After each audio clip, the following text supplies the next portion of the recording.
तो चलिए अब हम डाइलेक्ट्रिक की बात करते हैं। मैं मान के चल रहा हूँ कि डाइलेक्ट्रिक मटेरियल है, कुछ वॉल्यूम कवर कर रहा होगा हमारे स्पेस में, कार्टेशियन कोऑर्डिनेट सिस्टम्स में एक्स वाई जेड की फॉर्म में। मैं समझ रहा हूँ एक पॉइंट है x dash y dash z dash, उसके अराउंड एक छोटा सा वॉल्यूम हम लेके चल रहे हैं DV.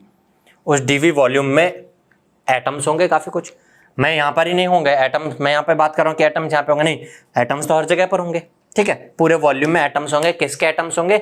Dielectric material, insulator material के एटम्स होंगे। अब ध्यान से देखना, हम पहले कंडक्टर के बारे में तो समझ चुके हैं। कंडक्टर के एटम की प्रॉपर्टी होती है कि अगर आप इलेक्ट्रिक फील्ड में प्लेस करते हैं तो कंडक्टर एटम के इलेक्ट्रॉन्स जो आउटर मोस्ट ऑर्बिट्स में होता है बहुत कम फोर्स के साथ बाउंड होता है। इसलिए रिजल्ट ऐसा होगा, इससे फाइनल रिजल्ट ऐसा होता है कि जो न्यूक्लियस है उस न्यूक्लियस के अराउंड जो आउटर मोस्ट ऑर्बिट है, इनर ऑर्बिट की बात नहीं कर रहा हूं मैं, आउटर मोस्ट ऑर्बिट है, उसमें जो ये 3 इलेक्ट्रॉन्स थे, इनमें से या तो तीनों या 2 या कोई एक, जितना फोर्स अप्लाई होगा उस पर डिपेंड करेगा, कुछ नंबर ऑफ इलेक्ट्रॉन्स फ्री हो जाएंगे। ये मैं मान के चल रहा हूं ये वाला इलेक्ट्रॉन फ्री हो गया है और इलेक्ट्रिक फील्ड की अपोजिट डायरेक्शन में फ्लो करने लगेंगे। हम बोलेंगे ये चार्ज तो फ्री चार्ज होता है ना, इलेक्ट्रॉन तो ये मूव करने लगेगा, करंट फ्लो होने लगेगा। तो हमने समझ लिया था कंडक्टर में तो करंट फ्लो होने लगता है बशर्ते कि ये करंट फ्लो के बैटरी तक जाए, मींस कंडक्टर आइसोलेटेड ना हो। और आइसोलेटेड होगा तो सरफेस पर जाकर के इकट्ठा हो जाता था, गैदर हो जाता था। ये तो कंडक्टर की बात है। लेकिन अगर मटेरियल डाई इलेक्ट्रिक है, डाइलेक्ट्रिक बोलो या इंसुलेटर बोलो, एक ही बात है। डाइलेक्ट्रिक नाम क्या होता है ये भी थोड़ी देर में क्लियर होगा, ऐसे इंसुलेटर मटेरियल का। तो अगर मटेरियल ऐसा है तो इलेक्ट्रिक फील्ड में प्लेस करेंगे तो ऐसा होगा कि जो इसमें इनर ऑर्बिटल इलेक्ट्रॉन्स के साथ साथ आउटर मोस्ट ऑर्बिट के इलेक्ट्रॉन जो होते हैं वो भी बहुत ज्यादा फोर्स के साथ बाउंड होते हैं। इतने ज्यादा फोर्स के साथ बाउंड होते हैं कि एक्सटर्नल इलेक्ट्रिक फील्ड की वजह से उन चार्जेस पर, इनका कुछ चार्ज है ना इलेक्ट्रॉन्स का, इन पर जो फोर्स लग रहा है वो इतना दमदार होता ही नहीं है कि जो बाउंडेशन फोर्स है उससे ज्यादा हो पाए। फोर्स तो पूरी दम लगा रहा होगा लेकिन बाउंडेशन फोर्स और भी ज्यादा होता है, इसलिए इलेक्ट्रॉन्स फ्री ही नहीं हो पाते हैं, इलेक्ट्रॉन्स बाउंड रहते हैं। लेकिन फिर भी ये एक्सटर्नल इलेक्ट्रिक फील्ड की वजह से फोर्स तो लग ही रहा होगा, खींच रहे हैं इलेक्ट्रॉन्स को। जो इलेक्ट्रॉन्स है उन पर फोर्स लग रहा है और न्यूक्लियस है उस पर पॉजिटिव चार्ज है। पॉजिटिव चार्ज है तो इसका मतलब इलेक्ट्रिक फील्ड की सेम डायरेक्शन में फोर्स लगेगा। न्यूक्लियस पर उस डायरेक्शन में फोर्स लगेगा, इलेक्ट्रिक फील्ड की सेम डायरेक्शन में। इलेक्ट्रॉन्स पर अपोजिट डायरेक्शन में फोर्स लगेगा, ऐसा होगा। बट इलेक्ट्रॉन खींच करके बाहर नहीं निकल पाएंगे बहुत ज्यादा फोर्स के साथ। मान लो मैं इस मार्कर को पकड़ के बैठा हूं और आप मुझसे इससे छीनते हो, मैं थोड़ा सा फोर्स लगाता हूं, आप छीन करके निकल जाओगे। लेकिन मैं बहुत ज्यादा फोर्स के साथ पकड़ के बैठा रहता हूं तो फिर ऐसा होगा कि आप पूरा फोर्स लगा के मुझसे इसको दूर तो खींच लोगे लेकिन अलग नहीं कर पाओगे। ऐसा ही यहां पर होता है कि जो इलेक्ट्रॉन्स होते हैं वो दूर खींच करके इस तरफ आ जाता है और न्यूक्लियस फोर्स होकर के उस तरफ चला जाता है, ऐसा कुछ हो जाता है। अगर हम यहां पर समझे तो इलेक्ट्रॉन्स एक पॉइंट पर नहीं आए, हालांकि ये आउटर मोस्ट ऑर्बिट के इलेक्ट्रॉन्स हैं, इनर वाले भी थोड़े से ऐसा कुछ हो जाएंगे लेकिन इनर इधर भी रहेंगे और भी, तो कुछ कुछ ऐसे आ जाएंगे। तो ओवरऑल हम ऐसे कह सकते हैं कि यहाँ पर एक नेगेटिव अमाउंट में चार्ज है और एक पॉजिटिव अमाउंट में चार्ज है। जितना पॉजिटिव अमाउंट में चार्ज न्यूक्लियस में है उसके अराउंड में कुछ इलेक्ट्रॉन्स भी है, तो न्यूट्रल भी हो रहा है ना, तो effective positive charge. Effective positive मैंने इसलिए बोला क्योंकि थोड़ा बहुत कुछ ना कुछ तो नेगेटिव इधर आया ना। मान लो 2 इलेक्ट्रॉन इधर नेगेटिव आए तो पहले ये न्यूट्रल था, अब 2 इलेक्ट्रॉन्स के बराबर पॉजिटिव चार्ज यहां पर एक इफेक्टिवली आ रहा होगा। ठीक है, तो आप ये कह सकते हो वो पॉजिटिव चार्ज और ये नेगेटिव चार्ज, ऐसा तो है नहीं कि ये नेगेटिव चार्ज एक पॉइंट पर हो और वो पॉजिटिव चार्ज एक पॉइंट पर हो 2 इलेक्ट्रॉन्स के बराबर, बल्कि ये बिखरा हुआ है। तो आप ऐसे नहीं कह सकते कि एक पॉइंट पर पॉजिटिव चार्ज और नेगेटिव चार्ज है, बट इसको ऐसे कह सकते हो कि this is nearly equal to ऐसा कुछ कि एक पॉइंट पर कुछ नेगेटिव चार्ज हम कंसीडर करें और एक पॉइंट पर हम कुछ पॉजिटिव चार्ज कंसीडर करें। बिल्कुल ऐसा तो नहीं है, बल्कि इसका और जो ओरिजिनल एटम होता था दोनों के बीच का कुछ स्ट्रक्चर है। अगर दोनों को कंबाइन करें तो ये बनेगा। ये ओरिजिनल एटम भी नहीं है, ये ओरिजिनल, ये अच्छा, ये चीज क्या होती है? अगर सेम अमाउंट में नेगेटिव चार्ज और पॉजिटिव चार्ज थोड़ी सी डिस्टेंस पर प्लेस्ड हो, मैं क्या बोलूंगा ये स्मॉल डिस्टेंस है, क्योंकि एटम की साइज जितनी होती है करीब करीब, थोड़ा बहुत हल्का फुल्का खींच करके इस तरफ आया तो एटम की साइज के बराबर है, इसलिए ये डिस्टेंस बहुत कम है। तो आप ऐसे कह सकते हो ये डायपोल है एक, बट ये एक्चुअल डायपोल भी नहीं है बल्कि डायपोल और एटम का कॉम्बिनेशन है। तो हम ऐसा कह सकते हैं डाइलेक्ट्रिक मटेरियल को इलेक्ट्रिक फील्ड में प्लेस करने पर कुछ ऐसा कॉम्बिनेशन बनता है जिसके करस्पॉन्डिंग एटम के साथ साथ उसका कुछ डायपोल भी होता है। और डायपोल अगर होता है तो डायपोल से रिलेटेड एक पैरामीटर याद आ रहा होगा, डायपोल मोमेंट। याद आया आपको, हमने डायपोल मोमेंट समझा था, स्मॉल p वेक्टर से रिप्रेजेंट करते थे, और ये क्या होता था, जिस चार्ज की बात कर रहे हैं हम, पॉइंट पर जो चार्ज हुआ है q, और मल्टीप्लाई बाय जो डिस्टेंस है उसका वेक्टर, डिस्टेंस वेक्टर हमेशा नेगेटिव टू पॉजिटिव, ये डायपोल मोमेंट होगा। अच्छा, ये एक एटम का डायपोल मोमेंट है। कंक्लूजन क्या निकल के आ रहा है आप लिख सकते हैं, when a dielectric material is placed in electric field or electrostatic field, then atoms of a dipole are formed in terms of or equivalent to a dipole and original atom, combination of a dipole and original atom with dipole moment of that dipole equal to q d vector।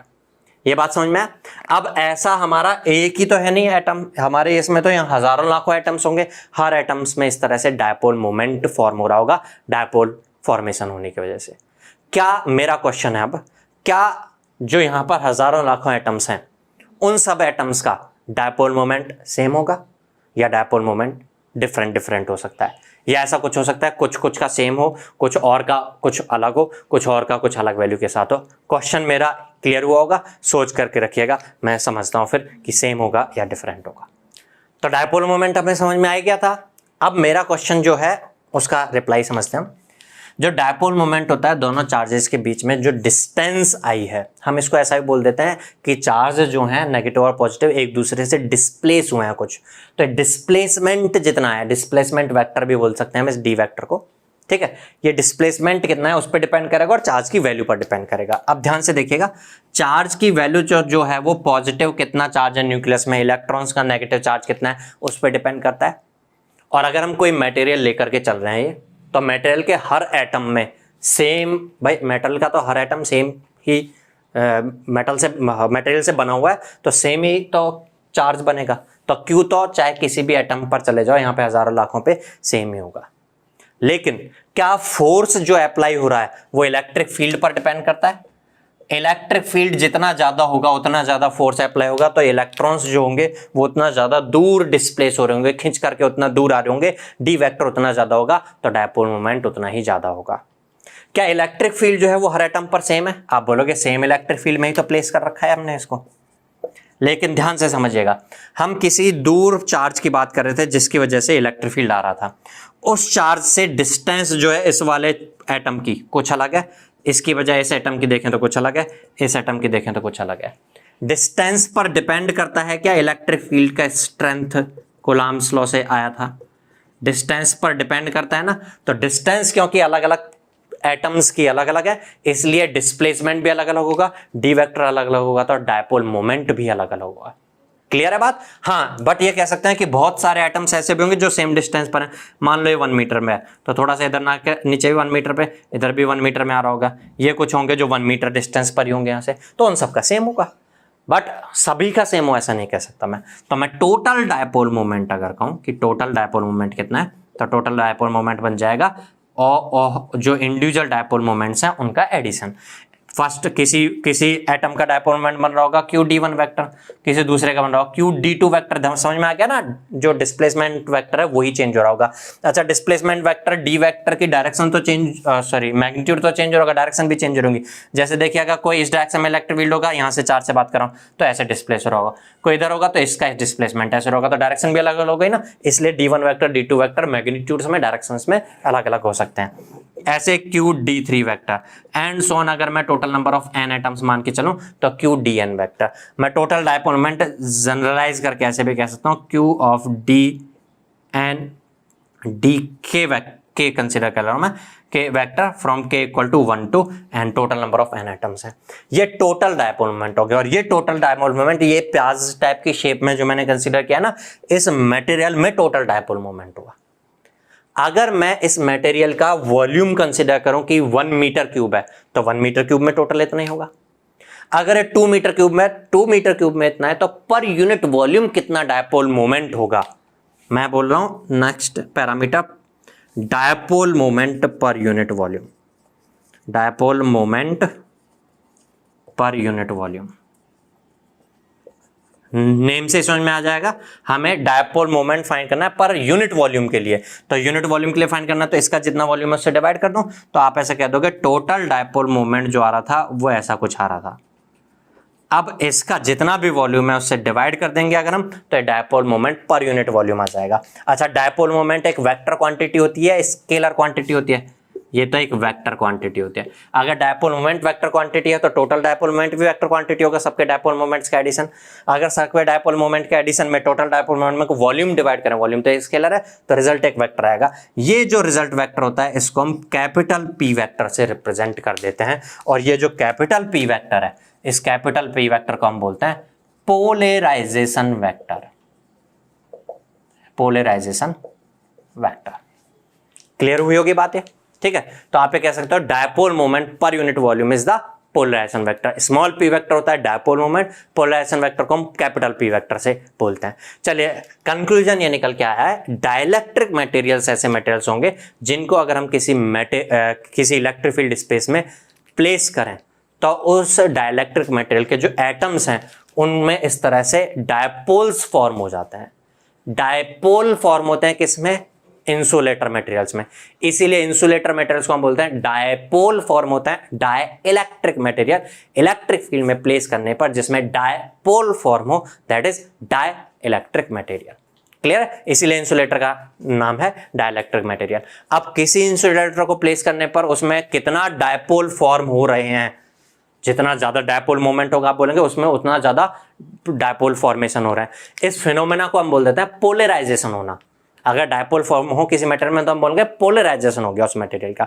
तो किसी material में polarisation ज्यादा हो रहा है तो आप बोलोगे इसका मतलब उसमें डायपोल मोमेंट्स का टोटल डायपोल मोमेंट ज्यादा है, टोटल डायपोल मोमेंट पर यूनिट वॉल्यूम ज्यादा है, मींस पोलराइजेशन वेक्टर ज्यादा है। किसी मटेरियल में पोलराइजेशन फॉर्म तो होगा लेकिन थोड़ा सा स्मॉल अमाउंट में हो रहा है तो हम बोलेंगे पोलराइजेशन वेक्टर उसमें कम रहा होगा। तो पोलराइजेशन वेक्टर ज्यादा है या कम है उस हिसाब से हम बात करते हैं कि ये मटेरियल जो है डाइलेक्ट्रिक मटेरियल हाई पोलराइजेबल है या लो पोलराइजेबल है। अगर मैं कंडक्टर्स की बात करूं या मैं फ्री स्पेस की बात करूं तो उसमें तो ऐसा नहीं होगा ना कि ऐसे इलेक्ट्रॉन एक तरफ आ जाए, न्यूक्लियस एक तरफ हो जाए, मींस पोलराइजेशन उसमें तो फॉर्म नहीं होगा। तो हम कह सकते हैं कंडक्टर या डाइलेक्ट्रिक में पोलराइजेशन कंडक्टर या फ्री स्पेस में पोलराइजेशन फॉर्म नहीं होता, बट डाइलेक्ट्रिक मटेरियल में पोलराइजेशन फॉर्म होता है। अब पोलराइजेशन फॉर्म होने के साथ अब ओवरऑल हम किसी ऑब्जर्वेशन पॉइंट पर इफेक्ट देखेंगे तो क्या आएगा फील्ड पर, ये समझना है। देखिए, हमने कंडक्टर में समझा, कंडक्टर में आइसोलेटेड है, सरफेस पर चार्ज चला जाता है, आइसोलेटेड नहीं है, करंट फ्लो होता है, डाइलेक्ट्रिक में पोलराइजेशन होता रहता है।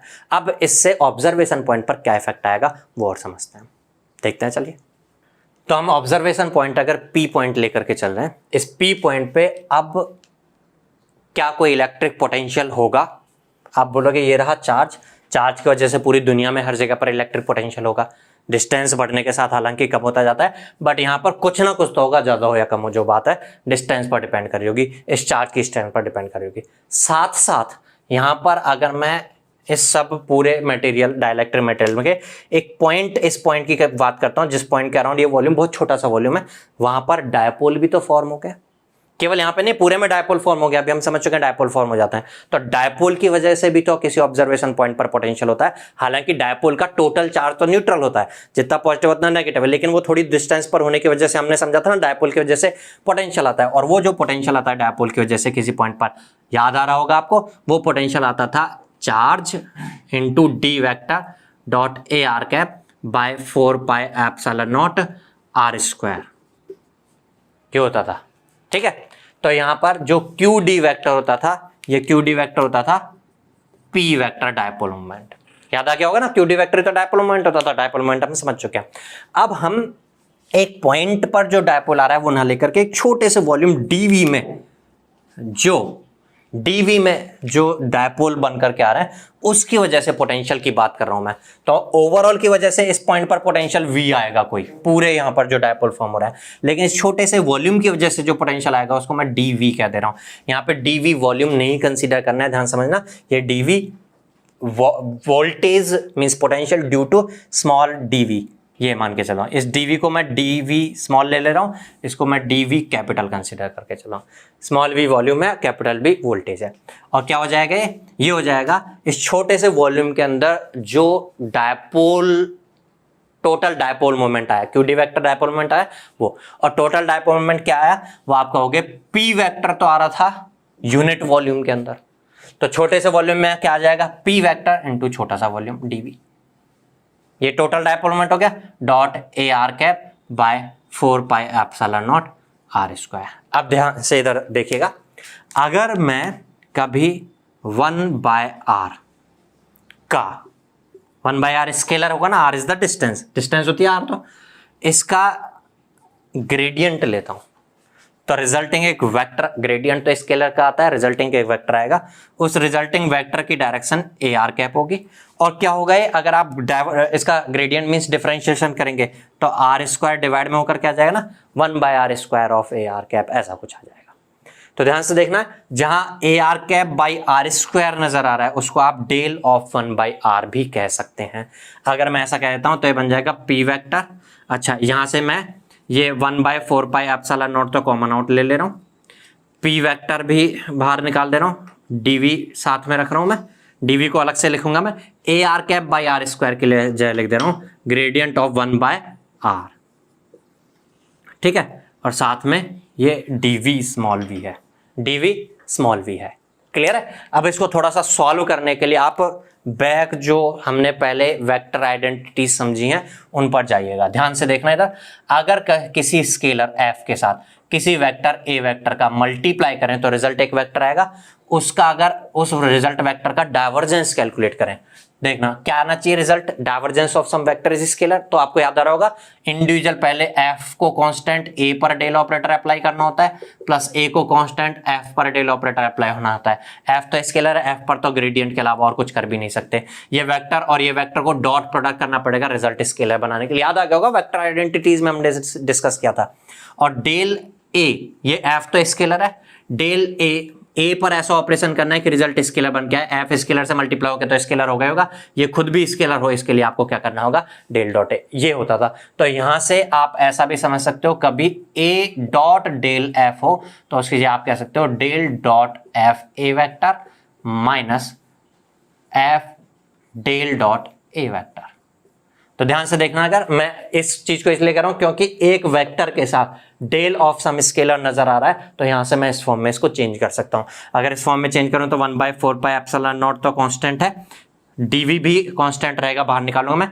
इसकी जगह मैं अगर ये कहूं तो ये बनेगा डेल डॉट एफ क्या, यहां पे 1/r और ए वेक्टर क्या, यहां पे P vector by R minus F क्या, यहां पे 1/r और ए क्या है, P vector, del dot P vector, और ओवरऑल डीवी ये बन के आ रहा है। ये आ गया differential potential due to this differential volume DV. लेकिन ओवरऑल की वजह से कितना होगा टोटल पोटेंशियल, तो आपको इसका इंटीग्रल करना चाहिए, तो टोटल पोटेंशियल हो जाएगा integral of this DV, integral of this DV, DV तो है, इसका इंटीग्रल कर दो तो integration of 1/4 pi epsilon naught common out ले रहा हूं मैं, 1/4 पाई एप्सिलॉन नॉट मैंने कॉमन आउट ले लिया, del dot P vector by R minus 1/r del dot P vector of DV. DV को मैं अलग अलग भी कर सकता हूं, अभी फिलहाल डीवी ऐसे रहने दीजिए। अब ध्यान से देखना, इस फर्स्ट वाली टर्म पे अगर आप देखो, इस डीवी को इधर लेकर के आ जाओ, ये देखना किसी चीज का, भाई ये एक वेक्टर होगा ना, पी वेक्टर बाय आर एक वेक्टर होगा, उस वेक्टर के डाइवर्जेंस का वॉल्यूम इंटीग्रल आपको याद आ रहा होगा, किसी वेक्टर के डाइवर्जेंस का वॉल्यूम इंटीग्रल जो होता था, किसी वेक्टर नहीं सॉरी वेक्टर के डाइवर्जेंस का वॉल्यूम इंटीग्रल जो होता था, ये एक्चुअल में क्लोज्ड सरफेस इंटीग्रल में डाइवर्जेंस थ्योरम अप्लाई करने से आता था। एक वेक्टर के क्लोज सरफेस इंटीग्रल में डाइवर्जेंस थ्योरम अप्लाई करें तो उसके डाइवर्जेंस का वॉल्यूम इंटीग्रल होता था। यहां पर भी कुछ ऐसा बनते हुए नजर आएगा, ये फर्स्ट टर्म है। तो मैं डाइवर्जेंस थ्योरम अप्लाई करके उल्टा अगर कहूं इसको तो ऐसे कह सकता हूं, v इक्वल टू, इधर देखते हैं, v equal to 1/4 pi epsilon naught, integral कौन सा हो जाएगा, अब अगर इसकी जगह ये लिख रहे हो तो closed surface integral, closed surface integral of क्या, जिसका डाइवर्जेंस था means P vector by R, P vector by R का closed surface integral DS vector minus 1/r del dot P vector DV, ये वॉल्यूम इंटीग्रल, ये ऐसा कुछ बनकर के आ रहा है, टोटल पोटेंशियल ये बनकर के जो आ रहा है। ठीक है, चलिए इसको थोड़ा सा आगे और देखते हैं अभी क्या कंक्लूजन आ रहा है। थोड़ा सा ये डेरिवेशन करने में ऐसा लग रहा होगा क्यों कर रहे हैं, फाइनल जो रिजल्ट आएगा कंक्लूजन वो मार्क करना होगा हमें, उस कंक्लूजन को मैं दूसरी तरीके से याद कर रखना भी सिखा दूंगा। ठीक है, और अभी हम डेरिवेशन की फॉर्म में इसको समझ रहे हैं कि रीजन क्या है जो रिजल्ट आने वाला है उस तक पहुंचने के लिए। देखते हैं, चलो इसको आगे बढ़ के चलिए। तो इस रिजल्ट पे हम पहुंचे हैं। यहाँ जो पॉइंट ऑब्जर्वेशन पॉइंट है उस पर वोल्टेज कैलकुलेट कर लिया है हमने। ये वोल्टेज का जो एक्सप्रेशन नजर आ रहा है, अभी तक के तो किसी वोल्टेज के एक्सप्रेशन जो हमने सीखे थे उनको रिलेट ही नहीं हो रहा। ध्यान से समझना, अगर एक पॉइंट पर चार्ज होता था, आर डिस्टेंस पर अगर हम पोटेंशियल कैलकुलेट करें तो एक्सप्रेशन ये बनता था, चार्ज क्यू आता था डिवाइड में डिस्टेंस आती होती थी, और ये 4πε0 जो आता था 1/4πε0, ये तो आता ही आता था, के जिसको हम बोलते हैं। लेकिन कभी ऐसा भी हो सकता है कि चार्ज जो हो वो पॉइंट पर ना होकर एक सरफेस पर बिखरा हुआ हो, तो फिर आप क्यू चार्ज जो कहोगे वैसे कहोगे ना, इंटीग्रेशन कर दो आप यूनिट सरफेस पर जो चार्ज है जिसको आप चार्ज डेंसिटी कहते हैं उसको इस सरफेस के साथ इंटीग्रल कर दो तो टोटल चार्ज आ जाएगा। एक्सप्रेशन में यही charge total integration of rho S D S से आ रहा होगा। और अगर वॉल्यूम में चार्ज भरा हो, charge density rho V O per unit volume में, तो रो वी डी वी करेंगे तो टोटल चार्ज आए, तो क्यू को ही इस फॉर्म में लिख सकते हैं हम। तो अगर आप इस एक्सप्रेशन को देखें तो यहां पर भी समझना, जब आपका इसमें पोलराइजेशन हो गया है तो मटेरियल के अंदर वॉल्यूम में चार्ज आ रहा होगा, तो इसलिए डीवी से रिलेट होकर के आ रहा है। देखना, अगर ये डीवी से रिलेट होकर के आ रहा है तो जो यहाँ पे मल्टीपल में नजर आ रहा है वो क्या होगा, वो होगा वॉल्यूम चार्ज डेंसिटी। बट ये वॉल्यूम चार्ज किसकी वजह से आया, पोलराइजेशन की वजह से आया। P फॉर पोलराइजेशन और V for volume charge density, तो रो PV हम इसको कह सकते हैं। और रो PV को कह सकते हो नेगेटिव है ना बाहर में, तो इसलिए minus of del dot P vector ऐसा कह सकते हो। ठीक है, बाकी ये जो है वो ये है कि सरफेस पर चार्जेस बन करके आए, लेकिन सरफेस पर जब भी चार्ज बन रहा होता है तो एक सरफेस पर नेगेटिव आता है तो दूसरे सरफेस पर पॉजिटिव आता है। देखना ऐसा इलेक्ट्रिक फील्ड की वजह से आएगा। और ये जो नेगेटिव और पॉजिटिव चार्ज होंगे, ये अगर कंडक्टर होता तो कुछ सरफेस पर चार्ज गैदर हो रहा होता। अगर ये प्योरली डाइलेक्ट्रिक है, इसमें थोड़ा सा भी फ्री चार्ज नहीं हो सकता, तो सरफेसेस पर चार्ज जीरो होगा, ये कुछ होगा नहीं। हमें तो हाल फिलहाल ये सारा सब कुछ जो समझा था वो इसके लिए समझा था। अब ध्यान से देखना, इस ऑब्जर्वेशन पॉइंट पर इस स्पेस में इलेक्ट्रिक फील्ड होने की वजह से अगर ये मटेरियल नहीं भी होता तो कुछ ना कुछ इलेक्ट्रिक फील्ड के corresponding electric flux density D vector होता। और जो डी वेक्टर वो डी वेक्टर होता है del dot D equal to rho V. तो क्योंकि अगर ये नहीं भी होता, पिक्चर में नहीं आ रहा होता, तो डी एक चार्ज डेंसिटी से रिलेट हो रहा होता, वो चार्ज डेंसिटी हमारे सोर्स को रिप्रेजेंट कर रही होती कि सोर्स किस तरह का है। हो सकता है पॉइंट पर ना हो के वॉल्यूम में बिखराओ उससे। लेकिन अब हाल फिलहाल में आप इस ऑब्जर्वेशन पॉइंट पर बात करें तो ना केवल सोर्स बल्कि ये पोलराइजेशन फॉर्म होने की वजह से डायपोल फॉर्म हो गया, दोनों का इफेक्ट होगा। तो और उसके इफेक्ट में ये समझ में आ रहा है कि इसके वॉल्यूम में भी कुछ चार्ज आ रहा है, तो यहाँ पर total volume charge density, rho T कह रहा हूं, total volume charge density, general जो वॉल्यूम चार्ज डेंसिटी होती थी रो वी उसके इक्वल, प्लस जो पोलराइजेशन से वॉल्यूम चार्ज डेंसिटी आ गया रो ऑफ पीवी, इन दोनों के एडिशन के इक्वल होगा। और ये आप कहोगे तो ऐसा कहते हैं, ये जो टोटल वॉल्यूम चार्ज डेंसिटी होती है वो डी वेक्टर से रिलेटेड होगा, और D vector is del dot D, तो del dot D equal to ऐसा कह सकते हो। और del dot D means del dot D equal to, अभी तक तो हमने क्या समझा, D equal to epsilon naught of E होता है, तो del dot epsilon naught of E ऐसा कह सकता हूं मैं, रो वी प्लस, अच्छा ये क्या है, minus of del dot P. अगर मैं यहां से कहूं तो रो वी इक्वल टू कह सकता हूं del dot epsilon naught of E plus del dot of P, तो मैं इसको कॉमन आउट ले रहा हूं, डेल डॉट ऑफ पी। अगर मैं देखना यहां पर मैंने अब डी वेक्टर तब कह दिया जब मेरे को ये पता था कि D vector equal to epsilon naught of E होता है। एक्चुअल में मुझे सही मायने में इसको एप्सिलॉन नॉट ऑफ ई कहना चाहिए, क्योंकि ये फ्री स्पेस के लिए होता था। तो मैं तो अभी तक जो बात कर रहा हूं वो ये ऑब्जर्वेशन पॉइंट तो बाहर है ना फ्री स्पेस में, तो ये कह देना चाहिए मुझे सीधे सीधे डी की जगह ऐसा कहना चाहिए डी, तो क्योंकि एप्सिलॉन नॉट की जगह एप्सिलॉन ई भी हो सकता है, मटेरियल में एप्सिलॉन नॉट फ्री स्पेस हो तभी तो कहा जाएगा। तो मैं अभी बाहर के ऑब्जर्वेशन पॉइंट के लिए ऐसा कह सकता हूं। अगर मैं इसको कंपेयर करूं रो वी से, रो वी तो क्या होता था, डेल डॉट डी वेक्टर, तो ये del dot D vector equal to epsilon naught E vector plus P vector आ रहा है। यहां से कंपेयर करेंगे तो रिजल्ट जो बन के आ रहा है that is D vector equal to epsilon naught of E vector plus P vector.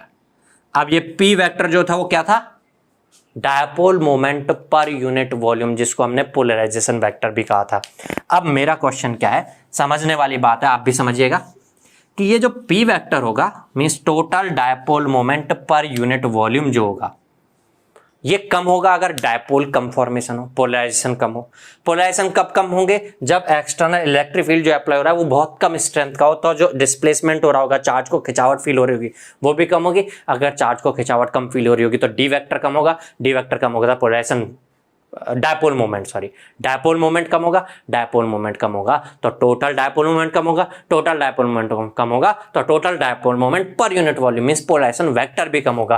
तो आप कह सकते हो पोलराइजेशन वेक्टर ज्यादा है जब अप्लाइड इलेक्ट्रिक फील्ड ज्यादा हो, कम है जब अप्लाइड इलेक्ट्रिक फील्ड कम हो। तो आप कह सकते हो polarization vector is proportional to E vector. और यहां पर जो प्रोपोर्शनैलिटी कांस्टेंट होता है वो होता है जाई ऑफ एप्सिलॉन नॉट, जाई केवल जाई नहीं है, जाई एप्सिलॉन नॉट ई वेक्टर। ठीक है, अब एप्सिलॉन नॉट तो हमें पता ही था। जाई जो होता है, जाई इसको हम बोलते हैं electric susceptibility of material, electric susceptibility of material. ये इस चीज का मेजर होते हैं, electric susceptibility of a material की how much a material will polarized when it is placed in external electric field. अगर एक्सटर्नल इलेक्ट्रिक फील्ड में place करने पर पोलराइजेशन ज्यादा हो रहा होगा तो इसका मतलब इलेक्ट्रिक ससेप्टिबिलिटी ज्यादा हो रही होगी उस मटेरियल की। आप समझ भी सकते हो पोलराइजेशन, ये इलेक्ट्रिक ससेप्टिबिलिटी अगर कम हुई तो इलेक्ट्रिक फील्ड चाहे ज्यादा अप्लाई करके रखो, पोलराइजेशन वेक्टर कम आ रहा होगा मींस पोलराइजेशन नहीं हुआ है उसका, बहुत कम हुआ है उसका। तो ये इस चीज को मेजर है कि कितना एक्सटेंट में पोलराइजेशन होगा मटेरियल का। ठीक है, अगर मैं पी वेक्टर की जगह सब्स्टिट्यूट कर दूं तो यहां से यही रिलेशनशिप जो है ये ऐसा बन के आ जाएगी, D vector equal to epsilon naught E vector plus chi of epsilon naught E vector. तो मैं यहां से एप्सिलॉन नॉट दोनों में से कॉमन आउट ले सकता हूं, दोनों टर्म में से अंदर आ जाएगा 1 plus chi E of E vector. इस 1 प्लस जाई ई को हम बोल देते हैं एप्सिलॉन आर। ये एप्सिलॉन आर सुना होगा ना आपने, और epsilon naught into epsilon R को हम जनरल कह देते हैं एप्सिलॉन। ध्यान समझना, यहां पर क्या क्या है, यहां पर है जाई जिसको हम इलेक्ट्रिक ससेप्टिबिलिटी बोलते हैं, और ये इस चीज का मेजर है that how much a metal will get polarized. Epsilon naught electric permittivity of free space है। Epsilon 1 plus chi E, 1 plus chi ई जो है वो है एप्सिलॉन आर, ये रिलेटिव परमिटिविटी ऑफ मटेरियल है। और epsilon naught into epsilon R जिसको हम एप्सिलॉन बोल दे रहे हैं वो परमिटिविटी ऑफ मटेरियल है। अगर मटेरियल फ्री स्पेस हुआ, ध्यान से देखना, अगर मटेरियल फ्री स्पेस हुआ क्या उसका पोलराइजेशन होता है? आप बोलोगे नहीं, उसका तो पोलराइजेशन नहीं होता। अगर उसका पोलराइजेशन नहीं होता इसका मतलब वो बिल्कुल भी ससेप्टेबल नहीं है, इलेक्ट्रिक ससेप्टेबिलिटी जीरो है। अगर इलेक्ट्रिक ससेप्टेबिलिटी जीरो है तो जाई जीरो हुआ तो एप्सिलॉन आर की वैल्यू 1 हुई, एप्सिलॉन आर की वैल्यू 1 हुई तो epsilon means electric permittivity epsilon not हुई। अगर फ्री स्पेस हुआ तो इलेक्ट्रिक परमिटिविटी की वैल्यू, क्योंकि एप्सिलॉन आर 1 है इसलिए एप्सिलॉन नॉट हो जाएगी, इसीलिए हम electric permittivity of free space epsilon not बोलते हैं। और अगर कोई मटेरियल हुआ और वो मटेरियल ऐसा हुआ जिसका पोलराइजेशन होता है, जैसे डाइलेक्ट्रिक का पोलराइजेशन होता है, तो जाई कुछ होगा तो एप्सिलॉन आर की वैल्यू 1 से कुछ ना कुछ ज्यादा होगी। ज्यादा पोलराइजेशन होता होगा तो 1 से बहुत ज्यादा होगी, कम पोलराइजेशन होता होगा तो 1 से बहुत कम होगी। तो कुछ मटेरियल्स जो होंगे उनका पोलराइजेशन ज्यादा होगा तो अकॉर्डिंगली ये वैल्यू ज्यादा बन करके आ रही होगी। तो अब हमें final relationship between D and E ये माइंड में रखना चाहिए। एप्सिलॉन की वैल्यू एप्सिलॉन नॉट तो स्पेशल केस में होगी जब एप्सिलॉन आर 1 हो, और एप्सिलॉन आर 1 कब होगा? जब जाई 1 हो, जाई 0 हो, सॉरी जाई 0 हो, जैसे फ्री स्पेस। तो D equal to epsilon naught of E जो इससे पहले हम समझते थे वो तो इसका स्पेशल केस है। अब जनरल केस ये है, अब ये किसी भी तरह के मेटल के लिए आप स्पेशल जैसे फ्री स्पेस के लिए कह दोगे, कोई और मेटल होगा उसके लिए कुछ और कह दोगे। मैं बोलूं कंडक्टर्स के लिए क्या होगा? क्या कंडक्टर्स में भी पोलराइजेशन हो जाता है? ऐसे पोलराइजेशन थोड़ी होता है, इसमें पोलराइजेशन नहीं होता तो डायपोल मोमेंट नहीं होता, डायपोल मोमेंट नहीं होता, डायपोल मोमेंट पर यूनिट वॉल्यूम नहीं होता, डायपोल मोमेंट पर यूनिट वॉल्यूम नहीं होता तो पी वेक्टर 0 होता है। पी वेक्टर 0 कब हो सकता है? इलेक्ट्रिक फील्ड तो अप्लाई करो, लेकिन पी वेक्टर 0 कब हो सकता है? जब जाई 0 होगा, मींस एप्सिलॉन आर कंडक्टर के केस में भी 1 होता है। तो फ्री स्पेस और कंडक्टर केस में एप्सिलॉन आर इज 1। क्लियर हुई होगी बात? तो हमने इस लेक्चर में डिफरेंट टाइप के जो मटेरियल्स होते हैं उनका फील्ड्स पर इफेक्ट क्या होता है ये समझा है। अब हम मटेरियल स्पेस जो है उसमें मल्टीपल टाइप के मटेरियल्स हो सकते हैं। अगर मल्टीपल टाइप के मटेरियल होंगे तो उनके बीच में बाउंड्री बन रही होगी, उस बाउंड्री पे क्या कोई कंडीशंस होती हैं जो फॉलो होंगी हमेशा कुछ सर्कमस्टेंसेस के साथ। और अगर मटेरियल स्पेस पूरे की बात करें तो उसमें किस किस तरह के मटेरियल हैं, तो स्पेस को हम किस तरह से क्लासिफाई कर सकते हैं ये सब चीज़ें हम डिस्कस करेंगे अगले लेक्चर में। तो मिलते हैं नेक्स्ट लेक्चर में, तब तक के लिए गुड बाय, थैंक यू।